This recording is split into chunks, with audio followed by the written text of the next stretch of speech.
بسم الله الرحمن الرحيم والسلام عليكم ورحمة الله وبركاته.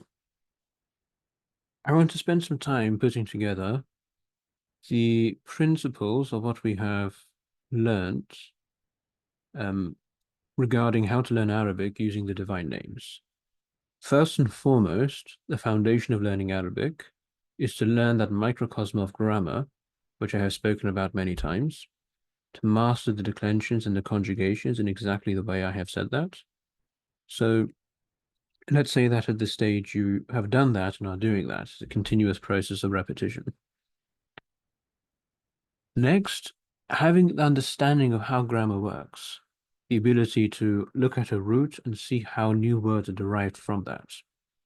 Alongside that, of course, is really understanding the science of sarf, the science of morphology. That is really the first science you have to learn in Arabic.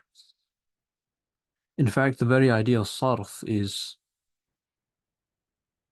the sarf al-asl, the idea of taking one principle, and doing tasrif, really permuting that one principle into its many forms. So mathematics also begins with sarf, as-sarf al-adadi. What is that? I begin with the number one, and I do tasrif of the number one. I do 1 plus 1 and multiply it and so on and so forth, and I generate all the numbers.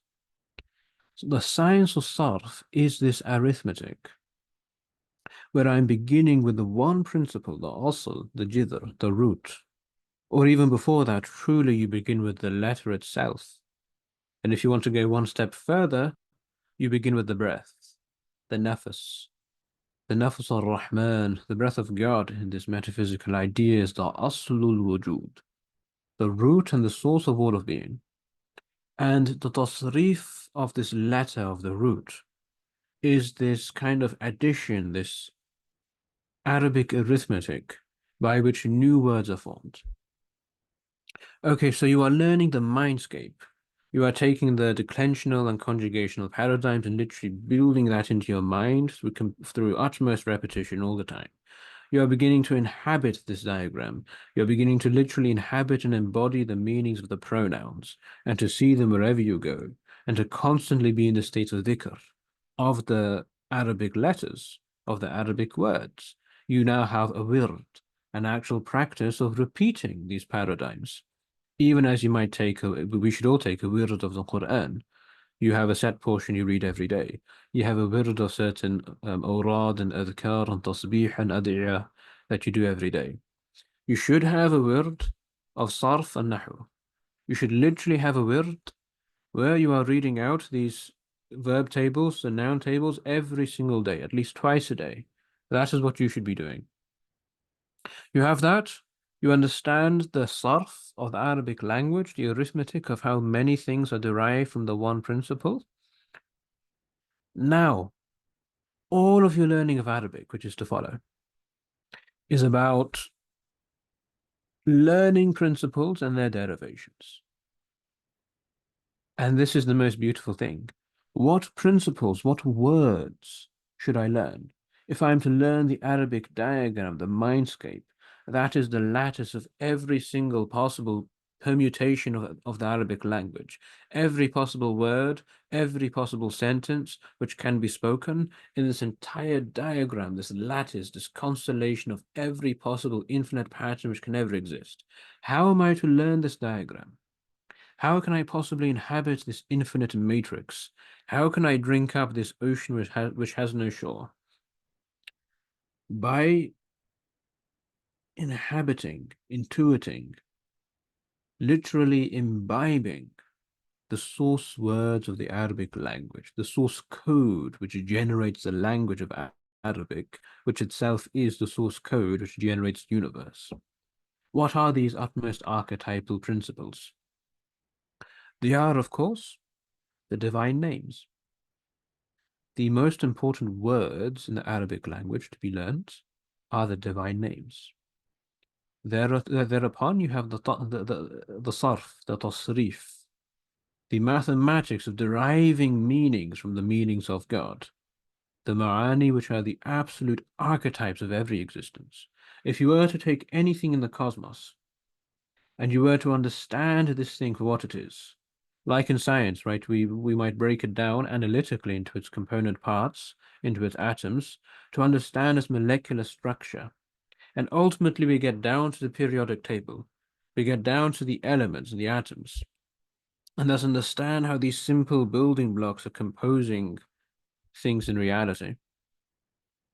If you were to do the same thing metaphysically, right, even as we do it physically, metaphysically, to really understand the essence of a thing, what you would find, the metaphysical molecular structure of a thing, would literally be some sort of molecule of the divine names, which are the elements of the cosmos. Some certain type of mathematical relationship between letters and names. That is what each and everything is. So we, and the beauty of this method is that this way of learning Arabic is ultimately an act of worship. It is a spiritual exercise. When you learn the divine name, so to learn Arabic, truly learning the divine names alone is a great thing to do. One of the greatest things to do, one thing which every human being should do in their lifetime on this earth. Right? One of those things, people have a bucket list for things I want to accomplish before I die. The real bucket list should be this should be one of those things there. Our purpose on this earth, one of really our purpose, the singular purpose, is to understand the fundamental and ultimate nature of reality, which is God. And we know God and understand him by his names, these attributes. So it is a spiritual activity. So we memorize the names and we learn them. But thereupon we are learning the lattice of the names. We are learning the entire language, beginning with the words, the letters of each name, then beginning with how that noun forms into sentences. From each name, for example, min ar-Rahman, we learn the verb rahmah. And now this goes into the idea of semantical fields, which I spoke about. And please revisit that lecture to really understand what this diagram of Arabic looks like. Inside of the meaning, في معنى الرحمة, معان شتى, we have many other meanings, diverse and manifold. The meaning of rahmah is most generally the meaning of love, compassion, empathy, feeling, understanding, taking care of, production, productive mercy, right? Rahim, the womb, that which gives rise, gives birth to things. So when we learn the name Ar-Rahman, we learn therein the names of mercy, the meanings of mercy, all those meanings which are contained in the cloud of this divine love, the metaphysical cloud of the meaning of love itself. And so we compose from this atomic point sentences. It's like a lattice. You have to keep thinking of this as a mathematical graph and pattern. It's very systematic. We learn the ahadith, the Quranic ayat, in which Ar-Rahman, or the meaning of Rahmah, is occurring. Now, how can we very explicitly do this? One way, of course, is to go through some sort of Quranic program and to do this systematically. I'll make another video about, how we can use certain applications and websites to do this. But really, it would be best and most efficient to do that with a teacher, because you will not be able to navigate the Arabic of the Quran on your own without having mastered Arabic first. But what I will actually recommend, and this works well on Mac, but I think it's definitely there on Windows. You just need to put a bit more work into it. This dictionary over here, everyone should have access to. This Oxford Arabic English Dictionary. It's really one of the best dictionaries I found in learning Arabic. Of course, this will not work at a higher level. It's still modern Arabic, not classical Arabic. But for the beginning, there's really no difference, right? There's really no difference at the beginning. So for example, this is great. Let us say we begin with the 99 names. We begin with the meaning of Rahmah. So we can type in, and you can download a phonetic Arabic keyboard where to write a Ra, I just type in A. to do ha, I do a capital H, and meme is, of course, M. So I have that, right? Or if you wanted to, you can even type in Rahman. The dictionary is very good and it just tracks it, right? It understands the etymology. Either way, we get to the root. Once you are in the root, you have all the main words which are derived. Over here, you have the tasrif. Of course, it will not do the deep meaning of tasrif, which I have explained. But from my videos, you should know how to do that yourself. You should know what, like, the ma'na rahma في مبنى تفاعل يساوي معنى التراحم. You should be able to do stuff like this. Understand the ma'na and the mabna, the meaning and the form. The root rahima inside of the form fa'alan or tafa'ala, and understand how the meaning declines inside of this form. So this is what you do. You just type that in, you start to learn these things. Of course, you want to focus on the main ones, right? Istarhama, not the most important. Marhama, tarahama. The main one over here would be rahima, rahma. And that's mostly fine. But what I would like you to do is, for every name, type it in. Take a look at the tasrif to understand how the root is forming into all these words. Most importantly, focus on the verbs. And you have this. You have example sentences. Now, thus, you can learn at least 3 sentences for every word. Rahimahu Allahu. Allahu yarhamuhu. فَلْيَرْحَمْنَا Allahu. You have the entire verb, past, present, and the verbal nouns, the masadir.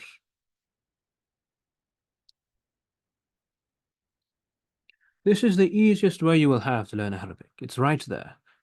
Obviously, do not be too reliant upon a translation. You should always look at the Arabic before any translation. Arabic first, translation thereafter. Of course, names are there, Rahim and Rahman. Rahma, again, many further sentences we have over here, and phrases you might use. Now, understanding Rahma, right, we put the name in. Now we move on to the semantical field. What is the meaning of Rahma? As I said, well, one meaning of Rahma, of Rahim, the womb, is this idea of motherhood and motherly love, this feminine, effusing mercy. So thus I might become interested. Well, what is motherhood? Mother is, of course, Oh, it's not, should be here actually. Yes, here we go. What would motherhood be? You'll find it is here, umuma, motherhood. And you learn new words. Now you are using the meanings to learn new words in Arabic, because the way you're going to actually learn and understand words is by putting them together into relationships. You want to, just like in English, the word mother does not stand alone in some part of your brain. It's connected throughout all of your mind to other interrelated concepts. When I say mother, you think of things. You think, for example, giving birth. How do I say to give birth?